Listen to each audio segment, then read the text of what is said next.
श्रीमद् भागवत कथा श्रवण करने से प्रेत पीड़ा भी दूर हो जाती है और वह प्रेत पीड़ा को छोड़ करके भगवत धाम की यात्रा करता है। भागवत जी की महिमा जितनी कही जाए उतनी ही कम है। सदगुरु की शरण में पहुँचे, जो गुरु आदेश करें उन आदेशों का पालन करते हुए हम भगवान की तरफ आगे बढ़ें। मथुरा वृंदावन के प्रसिद्ध कथावाचक राधा वल्लभ जी जुड़ रहे हैं, जो अयोध्या आए हुए हैं। तेरा भाई त्यागी खाक चौक में भक्तों को भागवत कथा सुना रहे हैं।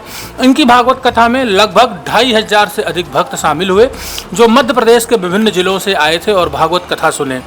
इस मौके पर राधा वल्लभ जी से तिलक पत्रिका पर जुड़ेंगे और भागवत कथा की महिमा को जानने का प्रयास करेंगे। इसके साथ ही भागवत कथा सुनने के लिए किन किन खास बातों का ध्यान रखना चाहिए, इन बातों को भी विस्तार से राधा वल्लभ जी तिलक पत्रिका पर बताएंगे।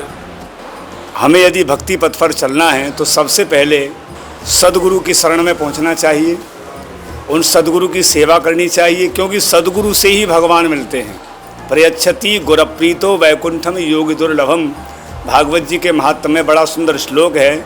जिस समय शौनकादि ऋषि सूत जी से कहते, महाराज किसी व्यक्ति को मणि मिल जाए, चिंता मणि लोक सुखम सुरद्रु स्वर्ग संपदम, और प्रयच्छति गुरप्रीतो वैकुंठम योगी दुर्लभम, किसी को मणि मिल जाए तो मणि क्या दे सकती है? हमें संसार का सुख, बढ़िया भोजन दे देगी, अच्छा घर दे देगी, अच्छे कपड़े दे देगी। और किसी व्यक्ति को स्वर्ग वो कल्प वृक्ष मिल जाए, और कल्प वृक्ष क्या दे सकता है? ज़्यादा से ज़्यादा हमें स्वर्ग की संपत्ति दे सकता है। और यदि गुरु की कृपा हो जाए तो प्रयच्छति गुरप्रीतो वैकुंठम योगी दुर्लभम, जिस जीव के ऊपर, जिस मानव के ऊपर उसके गुरु की कृपा हो गई, साक्षात श्री हरि की शरण में भेज देते। तो पहला है प्रथम भगति संतन कर संगा। भक्ति में सबसे पहला भक्ति कौन सी आती है कि भैया सबसे पहले हमें संतों की सेवा करनी चाहिए, सदगुरु की शरण में पहुंचना चाहिए। सदगुरु फिर जैसी आज्ञा करें कि ये सेवा करनी है, ऐसे प्रभु का ध्यान करो, ऐसे प्रभु का भजन करो। जैसे कि प्रहलाद जी को नारद जी ने उपदेश दिया, बेटा तुम भगवान का भजन ऐसे करो। जैसे ध्रुव जी जिस समय तपस्या करने जा रहे थे तो भगवान नारायण नारद जी को स्वयं भेजते हैं कि हे प्रभु नारद जी, आप जाइए सदगुरु के रूप में इस ध्रुव को वह रास्ता दिखाइए, जिससे कि यह भक्ति पथ पर चल करके और मुझ तक पहुँचे और लोगों को भी इसकी भक्ति को देख करके एक जागरूकता हो।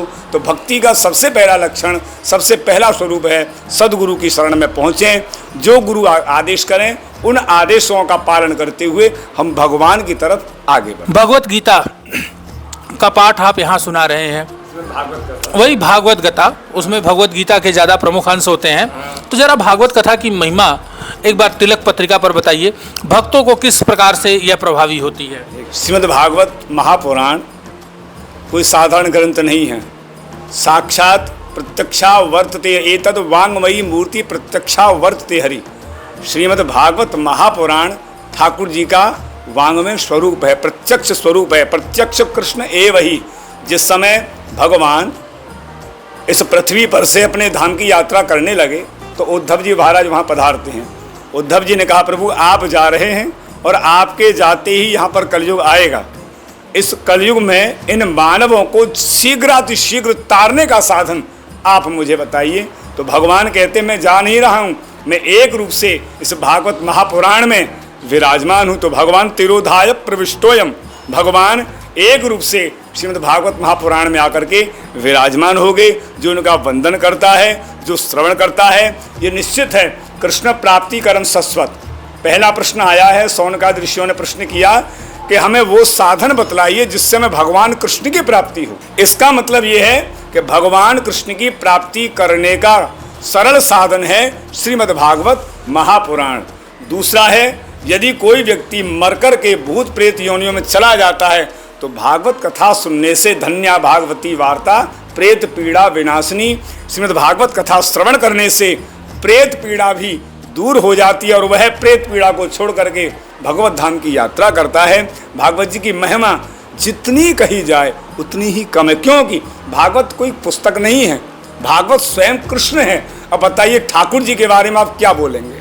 जितना आप बोल, वाणी थक जाएगी, वाणी थक जाएगी, बुद्धि विराम ले लेगी, लेकिन भागवत महापुराण और ठाकुर जी के बारे में कुछ नहीं कह सकते। बस यही कहेंगे, भैया जितना हो सके भागवत कथा श्रवण करो, ठाकुर जी की सेवा करो, संतों की सेवा करो, माता पिता की सेवा करो, क्योंकि एक रूप भगवान का भागवत जी का माता पिता के रूप में भी है। हम 28 नरकों के बारे में चर्चा करते हैं। भागवत जी में पंचम स्कंद के 26वें अध्याय में वर्णन आया है।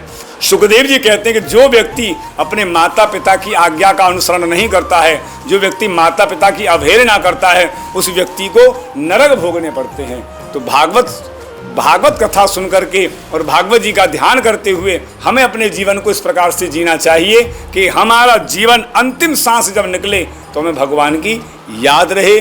भागवत जी की अनंत कथाएं हैं, अनंत फल हैं, कितना वर्णन करें, जितना वर्णन करेंगे उतना ही कम। देखा आप लोगों ने, मेरे साथ राधा वल्लभ जी जुड़े हुए थे जिन्होंने भक्ति मार्ग के साथ भागवत कथा की महिमा को तिलक पत्रिका पर विस्तार से बताया। मैं देवेश पांडे, अयोध्या।